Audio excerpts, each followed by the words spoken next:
Emmanuel Sanders had his press conference on Friday. He's joined the Buffalo Bills. We had a story at PFT how he'd been watching the Bills. The Bills have been watching him. He's intrigued by the fact that Josh Allen is there to throw 60-yard lasers down the field. And if Josh Allen, for some reason, is unable to play, their backup this year, a guy named Mitchell Trubisky, the second overall pick in 2017. Here's Brandon Beane, the GM of the Bills, on the decision to bring in Trubisky as the backup to Josh Allen. This is a reset for him, and we don't expect him to be here long term. This is a kind of a 1 year, probably not in his plans when he was drafted where he was, but we hope it's a great reset for him. Sean uses it, make you be, the best version of yourself here in Buffalo. And then, hopefully in a year, he'll get a chance to go back and land a nice contract and a starting job somewhere. We have no doubt that that'll happen, but we're excited to add him here in the mix.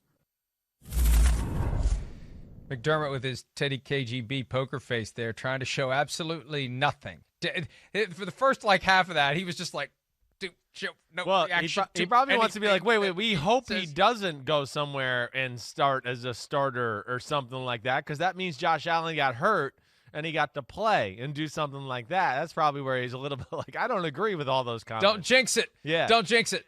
1 year, $2.5 million, though. Oh, how the mighty have fallen. It was a 4 year, $29 million fully guaranteed contract for Trubisky 4 years ago. The idea is that the best he could do? Chris, the guy went to the playoffs twice, and I know there were issues, but $2.5 million I'm a little this surprised. NFL to play quarterback and Yeah. to clearly be a backup? I'm stunned. I'm stunned that that's what happened with Trubisky. I am too, but apparently that's probably part of the reason why they were excited to take him. Wait, you'll play here for this kind of money? Let's do that. And from Mitchell Trubisky's standpoint, listen, it makes a lot of sense for both sides here. It does. And not that this is going to necessarily, propel Mitchell Trubisky going to be a starter somewhere. Yeah, he's going to have that opportunity. There's no doubt about it. And it's not like the Saints and Drew Brees where you go, well, Drew might be retiring in front of us here in the next year or two. Let me sign on. No. But at the very least, if you're trying to be that guy, you're a backup who is, a low-level starter in the NFL, which Mitchell Trubisky is.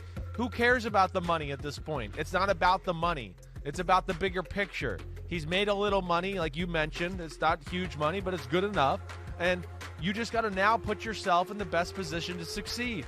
And he looks at that and goes, wait, they got a good offense. Brian Daboll, very creative. I like what they do there. Okay, wait, if I do get in there, all right, there's pretty good support system around me.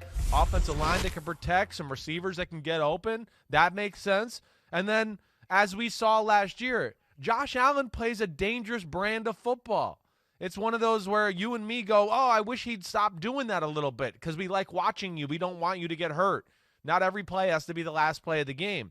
And from that standpoint, it makes sense for him to sign there too because, with the way Allen plays, there's a chance he could sprain an ankle and be out 2-3 weeks, something like that. So it makes sense for Trubisky, and the Bills, of course, are a Super Bowl team, right? And it makes sense for them to have protection with a guy that's at least been there, done that as far as the playoffs are concerned. And that explains the discomfort of a guy like Sean McDermott. He doesn't want to think about needing Mitchell Trubisky. And if you're Josh Allen and they bring in Mitchell Trubisky, you don't want to think about why Trubisky's there either. He's there not to compete with you or supplant you. He's there in the event that you get hurt and you can't play, and we need to have someone better than Matt Barkley on the depth chart. And a scale of 1 to 10, in the Brian Daboll offense, how comfortable would you be with Trubisky if Allen goes out, 1 to 10? Well, I'll just say 6, 7-ish, maybe 6-ish. I'll say 6. That's really where I'd be. Yeah, I'd like to see a little bit of evidence there. But the one thing, this is where I feel good about it, and maybe this is where I would feel 7. I just think about Josh Allen 2 years ago and the offense they ran in 2019, which is a little bit more of managed Josh Allen. They ran him more. There was a little more trickeration within their offense, and they had a lot of trick plays last year. They do. So from that standpoint, that's where I think, it could work. Daboll will work around Trubisky's, okay, yeah, he's not the bullseye, dead-eye thrower that Josh Allen is. But they're also going to look at it and go, wait, he's got talent. He's got some pop in his arm. And they're going to try to work on the mechanical things to make him more surgical as a drop back passer. But I think they also look at it and go, wait, he's a good athlete, and we can do a lot of different stuff with him the other way too to make it work. And I think that's where it makes sense in their eyes. Hi, I'm Mike Tirico, and thanks for watching. Make sure to hit subscribe for the latest news and highlights from NBC Sports.